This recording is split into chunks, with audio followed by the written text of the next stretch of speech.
Really, we're having Ben back today. He was pointing out the conspiracy theories yesterday in light of the attack on Paul Pelosi and how they've spiraled out of control with no guardrails. And we saw it again yesterday after the news conference that we just showed you a part of, where within seconds, if you went on Twitter or anywhere online that was, off the mainstream media, off of the focus, it was incredible. The conspiracy theories, the vitriol, the hatred, the cruelty that started flying once again about Paul Pelosi. Things are different, and there's a new level of dangerous. Yeah, and it's pervasive now. Even if you don't believe the conspiracy theory, you've heard the conspiracy theory. You're aware of it because it's everywhere online. And Ben, of course, was right yesterday. We got documentary evidence yesterday. The man accused of breaking into House Speaker Nancy Pelosi's home and brutally attacking her 82-year-old husband has been hit with a slew of state and federal charges. The Department of Justice has charged David DePape with attempted kidnapping and assault with intent to retaliate against a federal official by threatening or injuring a family member. Hours later, the San Francisco District Attorney charged the 42-year-old with attempted murder, burglary, assault with a deadly weapon, elder abuse, false imprisonment, and for threats to a public official and their family. According to the federal complaint, DePape planned to kidnap the House Speaker when he broke into her San Francisco home last Friday, not realizing she was in Washington, D.C. Federal prosecutors say the suspect told San Francisco police he was going to hold the House Speaker hostage and talk to her, and that if she lied, he said, he was going to break her kneecaps, his words. According to the federal complaint, he added, quote, she would then have to be wheeled into Congress, which would show other members of Congress there were consequences to actions. The assailant articulated he viewed Nancy Pelosi as the leader of the pack of lies told by the Democratic Party. The suspect also told investigators he wanted to use the House Speaker to lure someone else to him. The complaint did not specify who that person was. During a news conference yesterday, the San Francisco DA said it appears the attack was politically motivated. What we also have learned is that the defendant brought to the location of the Pelosi residence a second hammer, as well as zip ties, rope, and a roll of tape. What is clear based on the evidence that we have thus far is that this House and the Speaker herself were specifically targets of the defendant. The accused attacker is set to be arraigned later today. The DA says she wants him held without bail.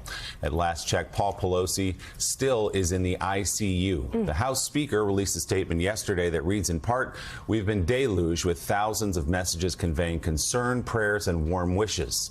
We're most grateful. Thanks to the excellent trauma care medical team at Zuckerberg San Francisco General Hospital, Paul is making steady progress on what will be a long recovery process. Our family thanks everyone for their kindness. A statement from Speaker Pelosi. Let's bring in NBC News Justice and Intelligence correspondent Ken Dilanian. Ken, walk us through a bit more, if you would, the affidavit from the FBI, part of which I read a minute ago. I said Ben was right, of course, yesterday, because the conspiracy theory was disproven by what amounts to a confession by this man yesterday. That's right, Willie. We learned that the timeline laid out in the affidavit matched up with what we had already heard about this event. But then we also learned that the confession from DePape confirmed the essential facts, that there were only two people in the house, that DePape came there with the intent of trying to kidnap and hold hostage Nancy Pelosi and torture her. He broke in with a hammer through a glass door, raising questions about the lack of security at the Speaker of the House's home in San Francisco, got up to Paul Pelosi's bedroom, surprised him in the bedroom, according to this affidavit. As we'd already learned, Pelosi managed to go to the bathroom and call 911.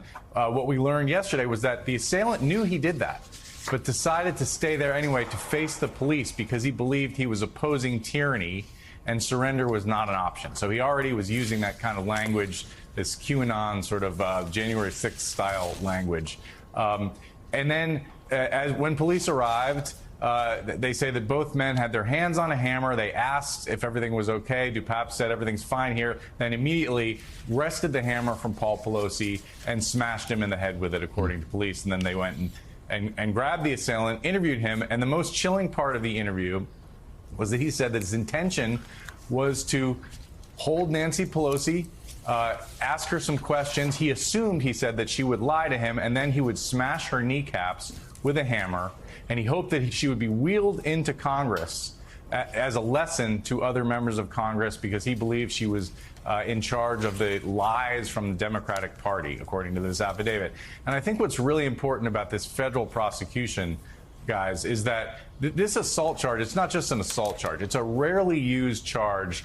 It's almost a terrorism charge in the sense that it makes it illegal to assault a relative of a federal official with the intent to coerce or intimidate or prevent that official from carrying out their duties. So it assumes a political motive, and it carries 30 years in prison.